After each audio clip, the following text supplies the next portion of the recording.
पूछना चाहता हूँ कि ये बात तस्वीर लगी है पीरो मुर्शिद की, उसे नमाज पढ़ सकता हूँ? कहा गया कि पीरो मुर्शिद की तस्वीर लगी है और उस जगह नमाज पढ़ना, तो याद रखें तस्वीर बनाना ये नाजायज़ गुनाह का काम है, यानी प्रिंटेड तस्वीर, ठीक है, तस्वीर को खींचकर उसका प्रिंट आउट निकाल कर ये निकालना या हाथ से बनाना तस्वीर जानदार की, ये नाजायज़ है, गुनाह है और हदीस में इसके बारे में सख्त वईदें हैं। अब ये तस्वीरें चाहे पीरो मुर्शिद की हों या वालिद साहब की हों या दादा की हों, किसी की भी हों, तो तस्वीर बनाना जायज़ नहीं है, प्रिंटेड वगैरह। तो अब इसमें यह है कि अब इन तस्वीर को ताज़ीम के तौर पे लगाना ये भी एक नाजायज़ काम है, ठीक है, कि बुत परस्ती की इब्तिदा तस्वीर की ताज़ीम से ही शुरू हुई थी, तो ये भी एक नाजायज़ काम है। अब आ जाए नमाज के मसले की तरफ कि जिस जगह तस्वीर जानदार की लगी हो उस जगह नमाज पढ़ने का क्या हुक्म है। तो इसकी चंद सूरतें हैं कि अगर तस्वीर पूरे कद की हो, सही, यानी उसके अंदर उस तस्वीर में जिस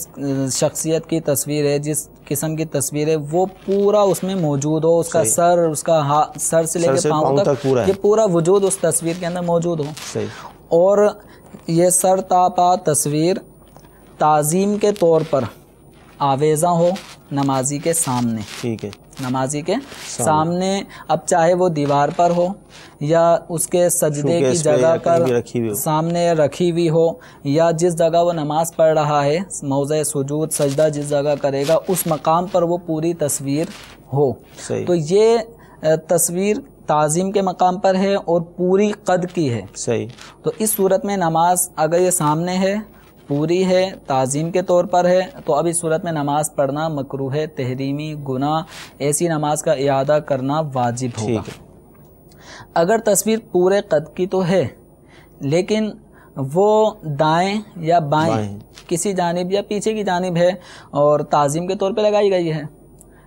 और किबला रू उस समत में तस्वीर आवेज़ा नहीं है, दाएं या बाएं नमाजी के या पीछे है, तो इस सूरत में अगर नमाज पढ़ रहा है तो नमाज में कराहत तंजीही पैदा होगी, यानी ये कराहत भी शरीयत को पसंद नहीं है, लेकिन इस तौर पे नमाज पढ़ने वाला गुनाहगार नहीं होगा, इसकी नमाज का इआदा इस पर वाजिब नहीं होगा, नमाज हो जाएगी।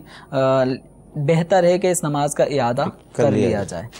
अच्छा, एक सूरत यह है कि तस्वीर है तो पूरे कद की लेकिन ताज़ीम के तौर पे नहीं है, सही,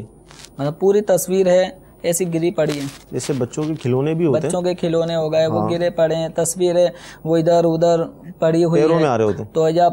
तो ताज़ीम के तौर पे नहीं है, तो इस सूरत में नमाज ऐसी जगह पर पढ़ने में गुनाह भी नहीं है, नमाज भी हो जाएगी, कोई कराहत भी नहीं है। इसी तरह तस्वीर अगर निस्फ कद की है, सही है, तस्वीर अगर आधी है, आमतौर पे जो तस्वीर आवेज़ा की जाती हैं वो पूरे कद की कम, आधे कद की और निस्फ कद की, आमतौर पे सीने से ऊपर तक का ये हिस्सा तस्वीर में बतौर ताज़ीम मुख्तलिफ फ्रेम वगैरह बना के लगाया जाता है, सही, तो निस्फ कद वाली तस्वीर अगर ताज़ीम के तौर पर होगी और सामने होगी तो ऐसी सूरत में नमाज में कराहत तंजीही पैदा होगी, नमाज हो जाएगी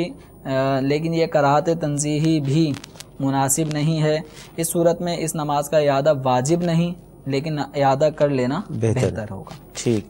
और तस्वीर अगर इतनी बारीक है कि उसको हम सजदे की जगह पे रखें तो तस्वीर नज़र ना आए, जैसे हमारे पाकिस्तानी सिक्के में 1 रुपए के सिक्के में ये तस्वीर बनी होती है, नोटों पर होती है, तो नोटों पे नोट वाली तो वाज़े हो जाती है, सजदे की जगह पे रखें तो नज़र आती है, और जो सिक्के वाली तस्वीर है वो आमतौर पे नज़र नहीं आती। तो ऐसी तस्वीर के जिसको सजदे की जगह पे रखकर हम खड़े होकर देखें तो वो चेहरा, उसकी आंखें, नाक और ये वो नुमाया ना हो, तो इस तरह की तस्वीर अगर कहीं पे हो तो उस पे कराहत नहीं आएगी। ठीक है। और जो नोट की तस्वीर हैं तो नोट अगर नमाज के दौरान गिर गया या NIC गिर गई है, इस तरह के कार्ड्स वगैरह गिर गए तो ये चूंकि ताज़ीम के तौर पे नहीं है, यानी इनकी इस मौके पे ताज़ीम नहीं हो रही, सही है, तो ऐसी सूरत में नमाज में कराहत नहीं होगी, लेकिन एक ख्याल बढ़ता है और इस तरह की सूरत में तस्वीर को पलट देना चाहिए अमले कलील के जरिए से। मुझे अपनी और सारी दुनिया के लोगों की इस्लाह की कोशिश करनी है इंशाअल्लाह।